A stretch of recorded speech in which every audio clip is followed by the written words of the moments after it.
कालान्यष्टं भक्तियोगं निजं यं प्रालोसुकर्तुं कृष्णो चैतन्यनामा आविर्भूतस्य पदारविन्दे। कालान्यष्टं भक्तियोगं निजं यं प्रालुस्कर्तुं कृष्ण चैतन्य नामा आविर्भूतस्य पदारविन्दे। गाढं गाढं नियतं चित्तभृङ्गः। शब्द की बोलছে कालान्यष्टं भक्तियोगं। कालान्यष्टं মানে বর্তমান যুগ কি? বর্তমান যুগ হচ্ছে কলিযুগ। এই কলিযুগ কেমন বলছেন? কালান্যষ্টম, কালের প্রভাবে এই সময় দূষিত হয়ে গেছে। কালের প্রভাবে মানে কোন কালের প্রভাব? কলির প্রভাবে। কলির প্রভাবে বর্তমান যুগের অবস্থা কি হয়েছে? কলি গুরু তিমি গরাসল জগজন ধর্ম কর্ম রহুর অসাধনে চিন্তামণি বিধি মিলাই রোয়ানি আমার গোড়া বড় দয়ার।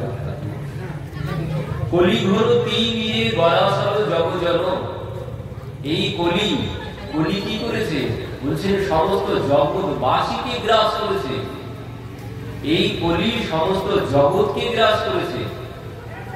এই বর্তমান পরিস্থিতিতে দুর্লভ বিষয় যদি বলা হয়, বলুন তো বর্তমান পরিস্থিতিতে সবথেকে দুর্লভ বিষয় কি? এই সময়ে দাঁড়িয়ে যদি কাউকে প্রশ্ন করা হয় যে সবথেকে দুর্লভ বিষয় কি, এক একজন কিন্তু এক এক রকমের উত্তর দেবে। যার কাছে যেটা অসুবিধা সে সেটাই বলবে।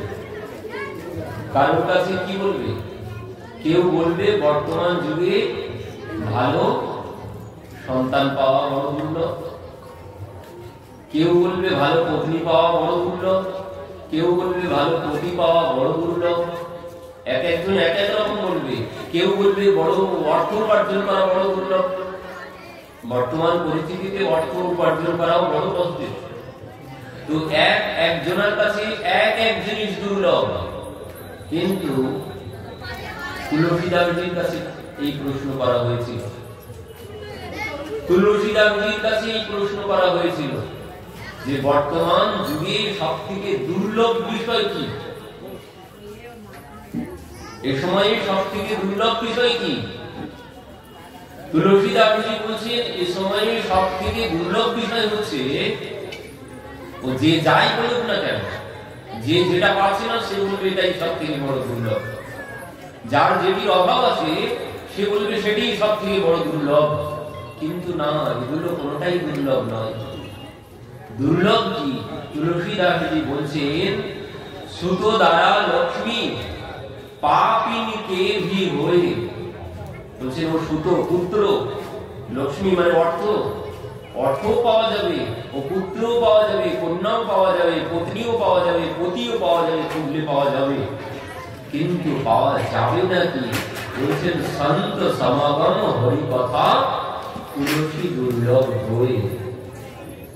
বর্তমান পরিবেশে সন্ত সমাগম আর হরি কথা, এই হচ্ছে সব থেকে দুর্লভ বিষয়। এর থেকে দুর্লভ বিষয় অন্য কোনো কিছু নেই। সন্ত সমাগম মানে সাধু সন্তের, সাধু সন্তের সমাগম মানে সাধু সঙ্গ, আর এই হরি কথা, এই হচ্ছে সব থেকে বড় দুর্লভ বিষয়। এখানে চাইলেও পাওয়া যাবে না, চাইলেও এখানে বসা যাবে না, চাইলেও মন দেওয়া যাবে না। এখানে থাকলেও এই কথা কার মধ্যে যাবে না। এখানে যদি বসেও থাকি, আশপাশেও যদি থাকি, শব্দটাও যদি কর্ণের মধ্যে যায়, এখানে ভিতরে প্রবেশ করবে না। ভিতরে প্রবেশ করবে কখন? যখন ভগবান কৃপা করবেন, সাধু সন্তের যখন কৃপা হবে, তখনই ভাগবত কি বলছেন? ভাগ্যোদয়েন বহু জন্ম সমর্জিতেন সৎসঙ্গমং চ লভতে পুরুষো যদা বৈ অজ্ঞান হেতুকৃত মমদান্ধকারো না সংবিধায় হি তদুদয়তে বিবেকঃ ভাগ্যোদয়েন বহুজন্ম সমর্জিতেন সৎসঙ্গমং চ লভতে পুরুষো যদা বৈ বলছেন বহু জন্মের পুণ্য ভাগ্যোদয়েন বহুজন্ম সমর্জিতেন বহু জন্মের পুণ্য সঞ্চিত না হলে বহু জন্মের পুণ্য অনেক জন্মের পুণ্য এক জায়গায় যখন সঞ্চিত হবে বলছেন তখনই এই কথা শ্রবণের সৌভাগ্য লাভ হবে যা তার দ্বারা শ্রবণ করা সম্ভব নয়। কি বলছেন ভাগ্যোদয়েন বহু জন্ম সমর্জিতেন জীবের ভাগ্যের উদয় হতে বহু জন্ম লেগে যায় তো সেই জন্মের পূর্ণ ফল সৎসঙ্গমং চ লভতে অজ্ঞান হেতুকৃত মোহমদাহ্যকারো না সংবিধায় হি তদুদয়তে বিবেকঃ এই সাধু সঙ্গের ফলে সৎসঙ্গের ফলে কি হবে অজ্ঞানতা কেটে যাবে অজ্ঞানতা চলে যাবে অজ্ঞান হেতুকৃত মোহ মদ অন্ধকার কারণ হলো লোভ মোহ মদ তো ওই বলছেন অজ্ঞান হেতুকৃত মোহ অজ্ঞানতার জন্য এই যে কারণ ক্রোধ লোভ মোহ মদ মাৎসর্য কখন গিয়ে ধরবে বলছেন যখন অজ্ঞানতা আমার মধ্যে যখন জ্ঞানের অভাব হবে তখনই এই কারণ ক্রোধ লোভ মোহ মদ মাৎসর্য দোষ দেখা দেবে এই যদি জ্ঞান যদি কারোর মধ্যে এসে যায় তখন আমার তার উপরে এই কাম ক্রোধ লোভ মোহ মদ মাৎসর্য এই প্রভাব বিস্তার করতে পারবে না। যখন জ্ঞান অর্জিত হবে যখন জ্ঞান থাকবে না তখনই এগুলো আমাকে চেপে ধরে রাখবে। তো বলছেন অজ্ঞান হেতুকৃত ওই অজ্ঞানতার জন্য যে কাম ক্রোধ লোভ মোহ মদ মাৎসর্য সব না সংবিধায় হি তদুদয়তে বিবেকঃ বলছেন জীবের বিবেক জাগ্রত হবে এই সাধু সঙ্গ করলে তখন তার সমস্ত দোষ সব চলে যাবে। তো বললেন প্রথমে কি বললেন ভাগ্যোদয়েন বহু জন্ম এই বহু জন্ম লেগে যায় এই কথা শ্রবণ করতে এই অল্প ভাগ্যে এই কথা শ্রবণ করা যায় না বহু ভাগ্যের পুণ্যের প্রয়োজন হয় এই কথা শ্রবণ করতে। এই জন্য তুলসীদাসজি বলছেন সুত দ্বারা লক্ষ্মী পাপীকে ভি হয়ে বলছেন ও পুত্র কন্যা মানে অর্থ লক্ষ্মী ও একজন পাপীও হয় একজন পাপীও ধনবান হয়ে যেতে পারে কিন্তু এই যে কথা এই সাধু সঙ্গ এই কথা শ্রবণের সৌভাগ্য এই সবার দ্বারা লাভ করা সম্ভব নয়। এই জন্য বলছেন সন্ত সমাগম হরি কথা তুলসী দুর্লভ দই এই হচ্ছে সব থেকে বড় দুর্লভ বিষয়। বিনু হরি কৃপা মিলে নাহি সন্তা ভগবানের কৃপা ছাড়া কোনদিন সাধু সঙ্গ করা যায় না। বললেন বিনু হরি কৃপা মিলে নাহি সন্তা মানে ভগবানের কৃপা ছাড়া কোনদিন সাধু সঙ্গ করা জীবের পক্ষে সম্ভব নয় ও চাইলেও কোনদিন পাওয়া যাবে না। যখন ভগবানের কৃপা হবে তখনই সন্ত সাধু সন্তের সঙ্গ করা যাবে এই কথা শ্রবণ করা যাবে। আর যে আমরা বলি বাড়ি বাড়ি অর্থ সম্পদ বাড়ি বাড়ি অর্থ সম্পদ বললেন ও পাপীও হয় ওর জন্য কোনো কিছু লাগে না। আমরা বলি সব ভগবানের ইচ্ছাতে হয়েছে কিন্তু ওই ছেলের চাকরি বলুন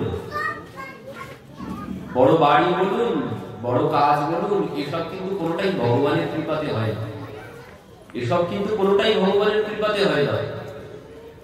ভগবানের কৃপাতে কি হয় ওই বিনু হরি কৃপা মিলে নাহি সন্তা ভগবানের কৃপা হয়েছে তখনই বুঝবেন যখন সাধু সন্তের সঙ্গে সাক্ষাৎ হবে, নিজের গৃহে সাধু সন্তের আগমন ঘটবে, তখনই বুঝবেন যে ভগবানের কৃপা হয়েছে। বলছেন একজন পাপীর ওই সবকিছু হতে পারে, ও অর্থ বাড়ি গাড়ি সবকিছু একজন পাপীরও হতে পারে, এতে কিন্তু ভগবানের কোনো হাত নেই। এগুলো সব কি? এগুলো সব প্রারব্ধ। বাড়ি গাড়ি অর্থ সম্পদ এগুলো সব প্রারব্ধ, এগুলো এতে কোনো ভগবানের हाथ नहीं। प्रारब्ध तो पहले रचा बाद में रचा शरीर, तुलसी चिंता छोड़ दे भजले रघुवीर। যে বাড়িতে সুখী আছি, অনেক অর্থ আছে, ঘর বাড়ি করেছি, বিশাল বড় কিছু করেছি, বলছে এসব সব কি? এতে ভগবানের কোনো হাত নেই। এসব নিজের প্রারব্ধ, নিজের কর্মফল, পূর্ব জন্মের কর্মফল। আজ ঘরের ঝগড়াঝাটি লেগেই আছে, ঘরে ঝগড়াঝাটি লেগেই আছে। বৌমা গালি দেয় শাশুড়িকে আর শাশুড়ি গালি দেয় বৌমাকে। মুখ পুরিকে যদি না আনতাম তো আজ এই দিন দেখতে হতো না বলে বসে থাকি। কিন্তু ও মুখ পুরির দোষ নেই এখানে, সব নিজের কর্মফল। ও যে আসবে আর ওর সাথে যে আমার এই ঝামেলা হবে, যে আগে থেকে সবকিছু নির্ধারিত আছে, এখনকার কিন্তু কোনো হাত নেই। ও অনেক, আমরা বলি অনেক খুঁজে খুঁজে এনেছি, অনেক খুঁজতে হবে না, ওখানেই আছে, ওইখানেই আছে প্রারব্ধ। ওই আসবে আমার ঘরে, আমাকে জ্বালাতে আসবে, এখানে কিছু করার নেই। তুলসীদাস বলছে এই সব প্রারব্ধ। প্রারব্ধ তো পহলে রচা बाद में রচা শরীর। বলছেন আগে আমার প্রারব্ধের সব আগে হয়, তারপর আমার শরীর তৈরি হয়। এই যে অনুষ্ঠান হলো, এই যে অনুষ্ঠান হতে চলেছে, তো এর জন্য আগে কি করি? 15 দিন 1 মাস আগে থেকে সবাই মিলে বসে সিদ্ধান্ত করে ফর্দ বানানো হয় না, কাগজ কলম নিয়ে ফর্দ বানানো হয়, তারপর গিয়ে সেই ফর্দ অনুযায়ী বাজার করে নিয়ে আসে।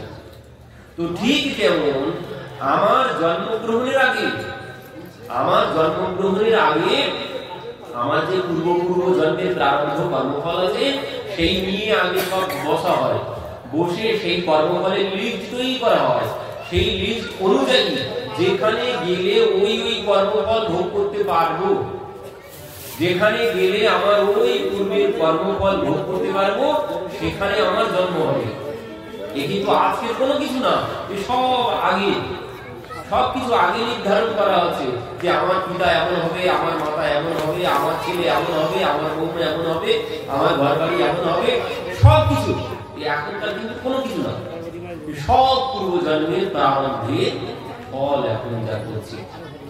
আর যেটি বলে ভগবানের কৃপাতে যেটি হয়, সেটি হচ্ছে ওই বিনোহরি কৃপা মিলে নেই সন্তান।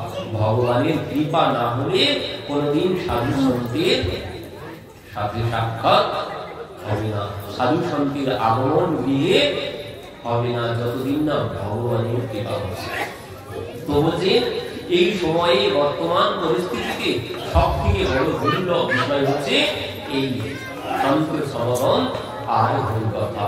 এই যে বর্তমান পরিস্থিতি বলছেন কাল আপনি অষ্টম, বলছেন সময়টা তো সম্পূর্ণরূপে নষ্ট হয়ে গেছে, সময়টা সম্পূর্ণরূপে নষ্ট হয়ে গেছে। কিভাবে নষ্ট হয়েছে?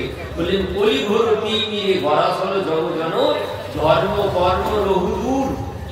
এখানে আর ধর্ম কর্ম কোনো কিছু নেই, বিষয়ে সকল মত্তীয় নাই কৃষ্ণ নাম সত্য, ভক্তি শূন্য হইল অবনী। এখানকার কলির জীবন অবস্থা কি? বিষয়ে সকলে মত্তীয়, সবাই বিষয়ে মত্ত। বিষয় কি? রূপ রস গন্ধ শব্দ স্পর্শ, এই 5 থেকেই সবাই ডুবে আছে। রূপ রস গন্ধ শব্দ স্পর্শ, এতেই জগৎ ডুবে আছে।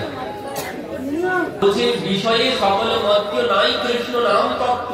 কেন নেই? কারণ হচ্ছে যুগটা কলির যুগ। যেখানে কলির প্রভাবে ওই যে আমরা পুতুল নাচ দেখি না, পুতুল নাচছে, গাইছে, কথা বলছে, সব হচ্ছে, কিন্তু তাকে নাচাচ্ছে কে? পুতুলটাকে। পুতুল কি নাচছে? আমরা দেখতে পাচ্ছি, হয়তো পুতুল কথা বলছে, পুতুল নাচছে, আমরা দেখছি, কিন্তু পুতুল কি নাচে? পুতুলটা নাচে না, একজন নাচাচ্ছে, তাই কে নাচছে। পুতুল নাচতে পারে না, তো আমাদেরকে কে নাচাচ্ছে? আমাদেরকে একজন নাচাচ্ছে, সে যেভাবে নাচাচ্ছে আমরা সেইভাবে নাচছি। সে কে? সে হচ্ছে কলি। কলি যেভাবে নাচাচ্ছে কলির জীব সেভাবেই নাচছে। আমাদের কিছু করার নেই এখানে, আমরা তার হাতে পুতুলের মতো। আমরা তো দূরের কথা, আমরা অনেক দূর। স্বয়ং পরীক্ষিত মহারাজ, স্বয়ং পরীক্ষিত মহারাজ, যাকে স্বয়ং ভগবান গিয়ে মাতৃগর্ভে গিয়ে রক্ষা করেছেন, পরীক্ষিত মহারাজকে স্বয়ং ভগবান রক্ষা করেছেন মাতৃগর্ভে প্রবেশ করে পরীক্ষিত মহারাজকে। সেই পরীক্ষিত মহারাজ তার কি অবস্থা হলো? কলি যখন সবে মাত্র পদার্পণ করেছেন, ভগবান চলে গেছেন, কৃষ্ণ সূর্য অস্ত গিয়েছে, তো কলি চলে এসেছে। এবার পরীক্ষিত মহারাজ রাজত্বে ভ্রমণ করতে বেরিয়েছেন, বেরিয়ে সঙ্গে সঙ্গে কলিকে দর্শন করলেন। কে তুমি? আমার রাজত্বে এইভাবে নিরীহ প্রাণীদেরকে তুমি কষ্ট দিচ্ছ, মানে গোমাতার উপরে অত্যাচার করছে। আর কলির সব থেকে বড় জায়গা ওটাই। গোমাতাকে যদি শেষ করে দিতে পারি, এখানে আর কোনো কিছু থাকবে না, ধর্ম কর্ম কোনো কিছু আর কিছুই থাকবে না। যেদিন গোমাতা শেষ হয়ে যাবে, সেদিন পৃথিবীও শেষ হয়ে যাবে। তো এই জন্য কলি এসে প্রথম আঘাত এনেছে গোমাতার উপরে। তো এবার পরীক্ষিত মহারাজ দর্শন করেই বলছে, ওরে দুষ্ট, তোর এত বড় সাহস, তুই আমার রাজত্বে এসে এইভাবে নিরীহ প্রাণীদেরকে এইভাবে অত্যাচার করছিস। তো সঙ্গে সঙ্গে কলিকে তিনি বধ করতে গেছেন। কলিকে যেই বধ করতে গেছেন, কলি এসে পরীক্ষিত মহারাজের চরণে শরণাগত হয়েছেন। বললেন, মহারাজ আপনি আমাকে রক্ষা করুন, আপনি আমাকে বধ করবেন না। কেন? বলছেন, মহারাজ এখন সময়টা আমারই সময়। যখন কৃষ্ণ সূর্য অস্ত গেছে, সূর্য যদি অস্ত যায় অন্ধকার আসবে, তো বলছেন সেই জন্য আমি এসেছি, আমাকে আপনি বধ করবেন না। তো বলছেন, আপনি আমাকে কিছুটা থাকার জায়গা দিয়ে দিন, আপনি যেখানে বলবেন আমি সেখানেই থাকবো, অন্য কোথাও আমি যাব না। তো কলি তাকে কি করলেন? দূতম পানম স্ত্রীয় সুনঃ ইয়ত্র ধর্মশ্চ দুর্বিধ। দূতম মানে জুয়া খেলা যেখানে হয়, যেখানে পানম যেখানে মদিরা পান হয়, স্ত্রীয় সুনঃ যেখানে কলহ হয়, যেখানে অসৎ উপায়ে উপার্জিত ধনের মধ্যে যেখানে স্ত্রী সঙ্গ হয়, এখানে কলিকে জায়গা দিলেন। তো সেই পরবর্তীতে পুনশ্চ যাচনায়, মানে পরবর্তীতে বললেন, মহারাজ আরেকটি ভালো জায়গা দিন। তো পরবর্তীতে তিনি অসৎ উপায়ে উপার্জিত সম্পদের মধ্যে কলিকে জায়গা দিয়েছিলেন। তো এই পরীক্ষিত মহারাজ পরবর্তীতে বাড়িতে ফিরে এলেন। বাড়িতে ফিরে এসে কি করলেন? ওই পূর্বপুরুষের জিনিসপত্র সব ঘুরে ঘুরে দেখতে শুরু করলেন। দেখতে দেখতে পেয়ে গেলেন সেখানে সুন্দর একটি মাথার মুকুট। তো সেই মুকুটটা ভালো দেখে ওই মুকুটটা তিনি পরিধান করলেন। আর এই যে অসৎ উপায়ে উপার্জিত সম্পদ, আর এটি ছিল অসৎ উপায়ে উপার্জিত জরাসন্ধের মাথার মুকুট। তো সেই জরাসন্ধের মাথার মুকুট তিনি যখন পরিধান করলেন, কলি তার মাথায় চেপে বসলেন। এবার পরীক্ষিত মহারাজ কি করলেন? চলে গেলেন মৃগয়া, হরিণ শিকার, যা কোনদিন কেউ করেনি, আজ ওনার মাথায় এসেছে। আমি কেমন রাজা, আমি হরিণ শিকার করি না, মৃগয়া করতে যাই না। তো বেরিয়ে পড়েছেন। মৃগয়া করতে গিয়ে তো সারাদিন কিছুই পেলেন না, কিছুই করতে পারলেন না। বেলা যখন গড়িয়ে যেতে বসেছে, তখন ক্লান্ত হয়ে পড়েছেন, পিপাসায় বুকটা ফেটে যাচ্ছে। শ্রমিক ঋষির আশ্রমে গিয়ে উপস্থিত হলেন। শ্রমিক ঋষির আশ্রমে যখন গিয়ে তিনি উপস্থিত হলেন, সেখানে গিয়ে জল চাইলেন। শ্রমিক ঋষি তিনি ছিলেন ধ্যানস্থ অবস্থায়, ধ্যানমগ্ন অবস্থায় ছিলেন, তিনি কিছু শুনতে পাননি। ইনি ভাবছেন আমার কথা, ইনি শুনেও চোখ বন্ধ করে বসে আছে, আমাকে জল দেবে না, অবজ্ঞা করে চোখ বন্ধ করে বসে আছে। তো এই জন্য কেন এই চিন্তা কেন এলো? সাধু সন্তের প্রতি তার আর কোনো সম্মান নেই, শ্রদ্ধা নেই। তিনি অবজ্ঞা করতে শুরু করেছেন সাধু সন্তকে। কেন?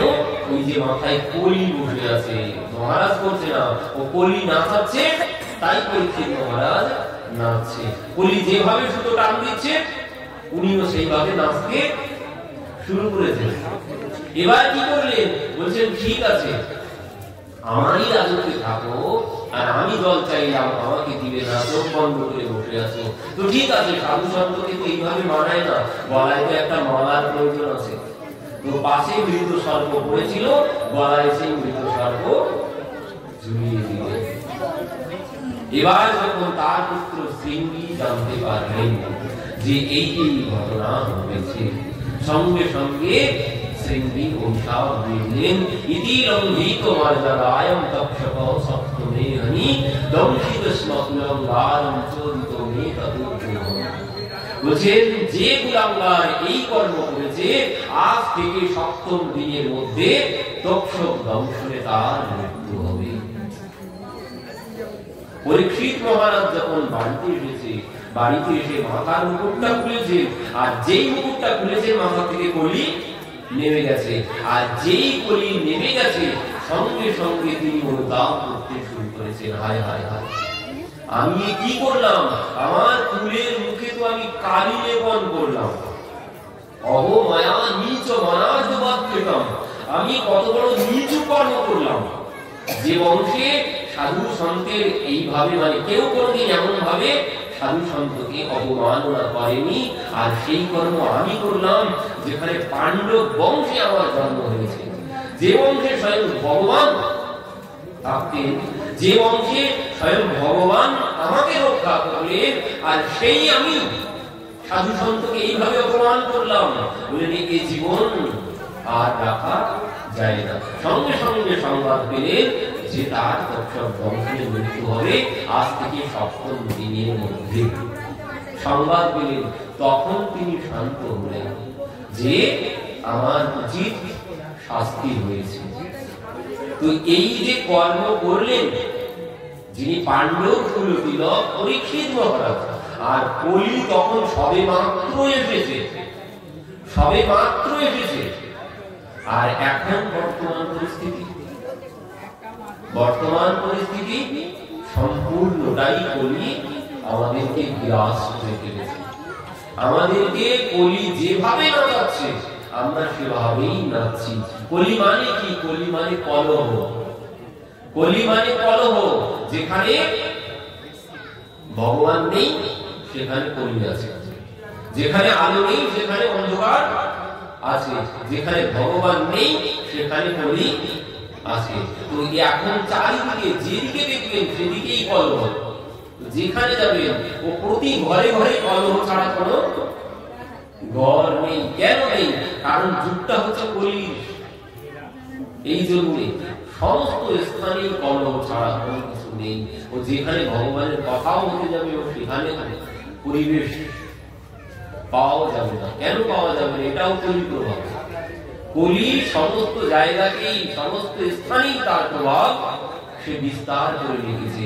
তো বলছেন কলি ভব সাগরে নিজ নাম বেলা কলি। এই যে কলি, কি বললেন? কলি ঘোর দিবে গরাসল জগজন, ধর্ম কর্ম রহুদূর। যে কলি সমস্ত জগৎকে গ্রাস করে নিয়েছে, এখানে ধর্ম কর্ম অনেক দূরের কথা। তো সেখানে কি হয়েছে বলছেন, সেই পরিস্থিতিতে, এই পরিস্থিতিতে যখন এসেছিলেন সেই অদ্বৈত প্রভু, অদ্বৈত প্রভু এসে দেখছেন বিষয়ে সকল মৎস্য নাই, কৃষ্ণ নাম তত্ত্ব ভক্তি শূন্য হইল অবনী। এখানে সবাই বিষয় মত্ত, ওই রূপ রস গন্ধ শব্দ স্পর্শ, সবাই বিষয় আনন্দে ডুবে আছি আমরা। বিষয় আনন্দ কি? বিষয় আনন্দ হচ্ছে সংসারে যে আনন্দ, তাকে বলে বিষয় আনন্দ। নিয়ে কোনো আনন্দ নয়। সংসারের যে আনন্দকে আমরা আনন্দ বলে ভাবি, এটা কোনো আনন্দ নয়। ওর পরে কি আছে? ওর পরে আছে ব্রহ্মানন্দ। তারপরে কি আছে? তারপরে আছে পরমানন্দ। এই যে বিষয় আনন্দ, যাকে আমরা আনন্দ ভাবি, এটা যদি আনন্দ হতো, আমার খুব মিষ্টি খেতে ভালো লাগে, খুব মিষ্টি খেতে ভালো লাগে, কি হবে? আজ কয়েকদিন খুব মিষ্টি খেলাম, কিন্তু পরবর্তীতে কি হবে? সব খাওয়া বন্ধ হয়ে যাবে মিষ্টি শুনলে। এই হচ্ছে সংসারের আনন্দ। পরবর্তীতে ডাক্তার বলবে যে আপনার এত সুগার, মিষ্টি খাওয়া তো দূরের কথা, যেটা না হলে চলে না, অন্যটা সেটাও আর খাওয়া যাবে, সেটাও আর খাওয়া যাবে না। কেন? ওই যে সুখ ভোগ করতে গেছি, ওই বিষয় আনন্দ নিতে গেছি, তো সংসারের আনন্দ কেমন? বলছেন সংসারের আনন্দ চুলকানির মতো আনন্দ। সংসারের আনন্দ চুলকানির মতো আনন্দ। ও হয়তো চুলকানোর সময় খুব আনন্দ লাগে, কিন্তু পরবর্তীতে আরো বাড়বে, যন্ত্রণা আরো বেশি। বিষয় আনন্দ যত নিতে যাব তত যন্ত্রণা এখান থেকে বেশি ভোগ করতে হবে। এটি কোনো আনন্দই না, বিষয় আনন্দ কোনো আনন্দই না। এই আর যত আনন্দ নেব পরবর্তীতে ততটা দুঃখ ভোগ করতে হবে। বিষয় আনন্দ যতটা গ্রহণ করবে এখান থেকে ঠিক ততটা দুঃখ পরবর্তীতে ভোগ করতে হবে। তো এই আনন্দ কোনো আনন্দ নয়। এরপরে আছে ব্রহ্মানন্দ। পুত্র জন্ম শুনি কানা মানহু ব্রহ্মানন্দ সমানা। মহারাজ দশরথ যখন শুনতে পেলেন যে পুত্র হয়েছে, বলেন এই সংবাদ শ্রবণ করেই ব্রহ্মানন্দ অনুভব করতে শুরু করেছেন। পরবর্তীতে যখন তিনি দর্শন করলেন, সেই পুত্রকে যখন দর্শন করলেন, বলছেন পরমানন্দ পরিমণি রাজা। বলছেন সেই দশরথ পরমানন্দে ডুবে গেছে ভগবানকে যখন দর্শন করেছেন। তো এই যে কথা, এই কথায় কোন আনন্দ পাওয়া যায়? বলছেন এই কথায় ব্রহ্মানন্দ পাওয়া যায়। ব্রহ্মানন্দ তো পাওয়া যায়, কিন্তু বলছে ব্রহ্মানন্দের থেকেও কোটি আনন্দ পরমানন্দে, ওই পরমানন্দ পাওয়া যায় এখান থেকে। এই কথার মধ্যে থেকে পরমানন্দ পাওয়া যায় যদি এই কথার মধ্যে ডুব দেওয়া যায়। হরিনামে কি আনন্দ ও ডুবলে জানা যায়। ও যে ডুব দিয়েছে ও আনন্দ সেই পাবে, অন্য কেউ পাবে না। যে ডুব দেবে সেই একমাত্র এই আনন্দ অনুভব করতে পারবে। ওই যে গরমের দিনে খুব গরম লাগছে, তো জলে পুকুরের পাড়ে দাঁড়িয়ে থেকে কি শরীর ঠান্ডা হবে? হবে না। পুকুরের জলে ডুব দিতে হবে। ও পুকুরের পাড়ে দাঁড়িয়ে কোনো ঠান্ডা হবে না। আরাম তখনই পাবো যখন ডুব দেব জলে। তো বললেন এই ঠিক এই কথার মধ্যে যদি কেউ ডুব দিতে পারি, ভগবানের নামের মধ্যে যদি কেউ ডুব দিতে পারি, তখন পরমানন্দ লাভ করা যাবে।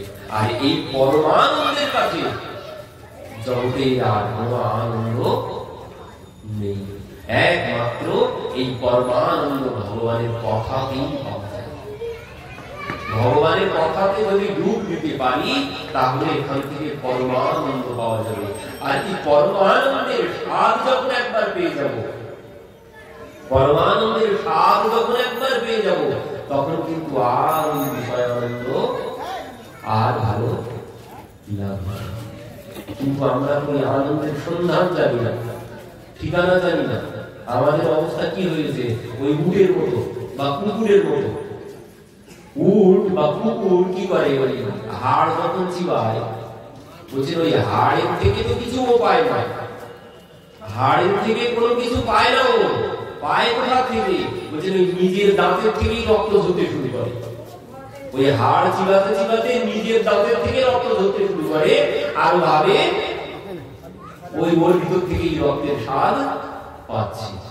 কিন্তু রক্তের স্বাদ নিজের থেকেই রক্ত বার হচ্ছে, নিজের মুখের থেকেই রক্ত বার হচ্ছে। তো আমাদের ওই সংসার ও বিষয় আনন্দটাও ঠিক ওই কাঁটা চিবানোর মতো। কাঁটা চিবিয়ে যখন ওই মুখের মুখের মধ্যে যখন ক্ষত হয়ে যায়, তখন ওই রক্ত বার হয়, তখন ওই স্বাদ নিতে থাকে। লাভ তো কোনো কিছু হলো না, নিজের মুখটাই ছিন্ন ভিন্ন হয়ে সেখান থেকে রক্ত বার হতে শুরু করলো। তো এই সংসারের আনন্দ লাভ এখানে কোনো কিছুই হবে না। ও নিজের মুখের ভিতরটাই ক্ষত বিক্ষত হতে থাকবে, আর তার যন্ত্রণা পরবর্তীতে ভোগ করতেই হবে। তো এই জন্যে বলছেন এই আনন্দ কোনো আনন্দ নয়, আনন্দ হচ্ছে পরমানন্দ। পরমানন্দের সন্ধান তো আমরা জানি না। তো এই জন্য ওই বিষয় আনন্দ মানে কুয়োর ব্যাগের মতো। কুয়োর ব্যাগের মতো ও ভাবছে যে এর থেকে বড় আর জলাশয় নেই। তো আমাদের ওই অবস্থা হয়েছে, আমরা ভাবছি এর থেকে বড় আর আনন্দ হয়তো জগতে কোনো কিছু নেই, আমি সব থেকে বড় সুখী আছি। না, সব থেকে ওর থেকেও বড় জলাশয় আছে। এখন তো তুমি সমুদ্র দেখোনি। সমুদ্র যখন দেখবে তখন আর বলবে না যে এই কুয়োর জল অনেক। সমুদ্র যখন দেখে ফেলবো, কিন্তু আমরা ওই কুয়োর মধ্যেই পড়ে আছি, আর পড়ে পড়ে ভাবছি এর থেকে হয়তো আর কোনো কিছু নেই। এই গাড়ি বাড়ি অর্থ সম্পদ প্রতিপুত্র পত্নী এর মধ্যেই হয়তো সব সুখ লুকিয়ে আছে। কিন্তু এ কোনো সুখ নয়, এ হচ্ছে কুয়োর ব্যাঙের মতো। তো বলছি এই বিষয়ে আনন্দ তখন আর ভালো লাগবে না, যখন এই পরমানন্দের সন্ধান কেউ পেয়ে যাবে।